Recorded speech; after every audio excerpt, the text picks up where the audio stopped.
கர்த்தருக்கு ஸ்தோத்திரம்.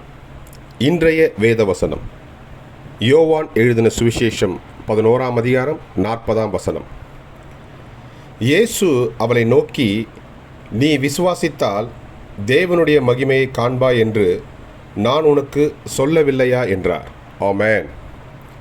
யோவான் எழுதின சுவிசேஷம் 11ஆம் அதிகாரம் 40ஆம் வசனம்.